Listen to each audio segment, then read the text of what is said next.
Hi, my name is Frank Bass. I'm Director of Computer Investigations at the AP, and I will be brief. If the only thing worse than speaking right before lunch is speaking right after lunch, so this will be a quick one. Thanks for the shout out on the bird strike data. We fought for many months to get that data released from the FAA. Yeah, I just won't even bore you with some of the idiocy that we got, other than to say that there was a whispered reference by one of the feds to something sinister and something that could get someone in a lot of trouble, and actually it could, because 72 bald eagles were killed by American airplanes between 2000 and 2008. We think that was what they were talking about. And I also just want to address the issue of fees and parallel FOIAs. On fees, what we've always found helps is to take the number of hours that they give you it'll take to do a job, divide it by the amount that they are billing you or that they're proposing to bill you, and then go down to their HR department and apply for a job right away, because there just ain't a whole lot of places where you can get paid $3,000 an hour to monkey with a computer and get a nice pension. Also, in terms of a lot of times, and this is just cheap and petty, and I should hate myself for it, but a lot of times we get computer databases from legislative sources after the executive sources have refused to give them to us. You know, there's always some committee member that wants to, you know, be nice and help us out. So generally when that happens, we take a copy of the CD or whatever we've got and send it to the person who denied the FOIA or who suggested an outrageous amount and say, you know, we understand you can't provide us this information, you know, because it doesn't exist.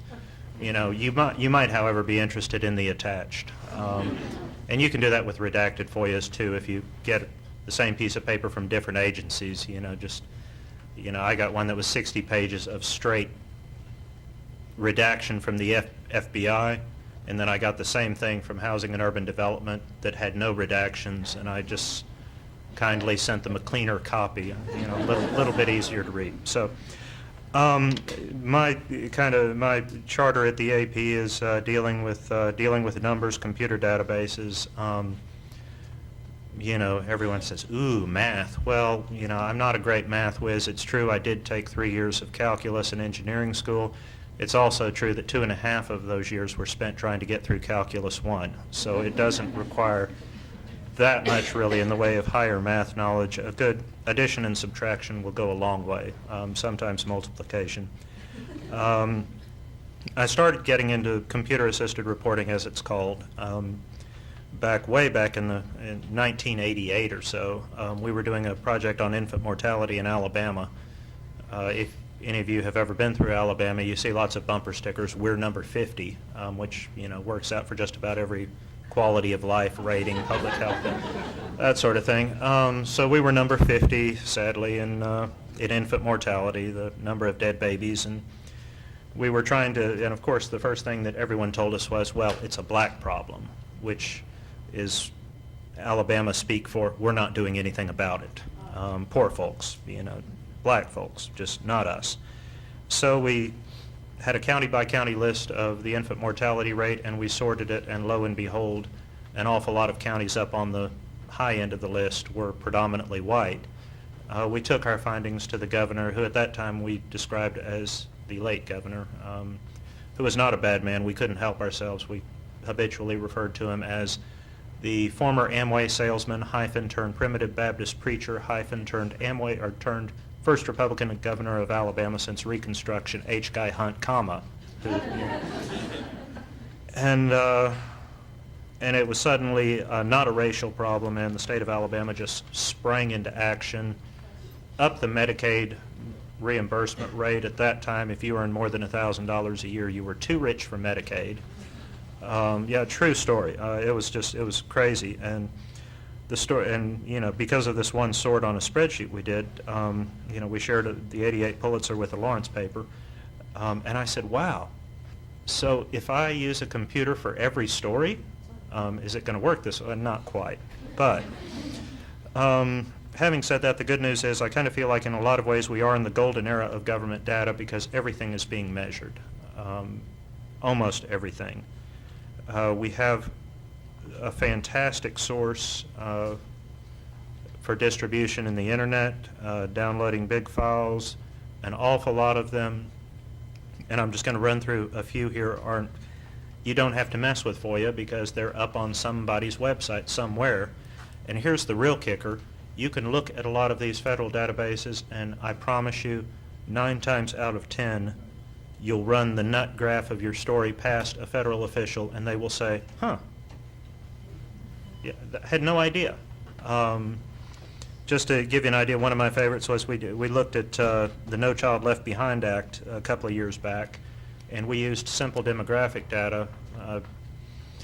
The way No Child works is basically it sets limits on the number of kids who have to be tested. If you have, for example, more than 10 special ed kids, they count. If you have less than 10, they don't count. And the number varies from state to state, and it's true for all groups that are tested.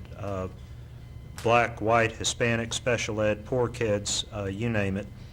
And we found that according to the Department of Education's own stats, under No Child Left Behind, more than 2 million U.S. school children were being left behind. Their scores didn't count. Their scores didn't have to be broken out. And the states had figured this out and, said, okay, well, so if we have more than 1,000 poor kids in our grade, we're not going to count them. So they were just using these outrageous loopholes. And we took our findings to Margaret Spellings, the former education secretary, and said, well, this doesn't exactly sound like No Child. And Spellings sat there. There's a great, like a 15-second pause on the camera, and finally she just says, well. And, there's another 15-second pause or so while, you can just hear the gears spinning. And to her credit, she said, hey, this is a problem. We're going to address it. And we get that a lot. What sort of open source data do we use? We use the Census Bureau like fiends. Breaks it down into literally block level chunks of information that can give you race, income, occupation, number of cars driven, mobile homes in a given neighborhood, commuting time, language spoken at home. During the 2000 census, which I kind of managed our analysis and coverage of that, towards the end of it, it was getting pretty ridiculous. It was, so how many single-parent, wealthy lesbians of Latvian extraction with a disability live in this neighborhood? It was just, it was a little bit out of control, but it's wonderful stuff. It's as good as you are going to find for demographics, and we use it with just about everything. For example, we moved out a story yesterday that relied partly on census data and partly on housing and urban development data, where we basically calculated a vacancy rate for every neighborhood in the country, 65,000 neighborhoods. And the meat of the story is that contrary to what you see and what you hear and what you read about this massive foreclosure crisis in the Sun Belt, the empty homes are in the Rust Belt. And if you are an AP customer, we invite you to download our data. We're moving advisories out about every 12 hours with a website and letting people localize and look at where the emptiest homes are in their part of the world. And that was, we used a combination of census data and HUD data. And I called the HUD people who manage this and said, look, we're seeing 70% vacancy rates in places like Cincinnati, Columbus, Detroit, Flint, Rochester, and yet all this money from this $6 billion pot is going to places like San Bernardino and Fort Lauderdale. And there was a silence on the other end of the phone for about 15 seconds, and he said, well. And so we get that a lot. We get that a whole lot. And that's the beauty of using government agencies' own data, is they can't very well argue with it. Sometimes I get the, well, you're manipulating numbers. Well, yeah, it's what I do. I sort. No, you're manipulating. You're taking them out of context.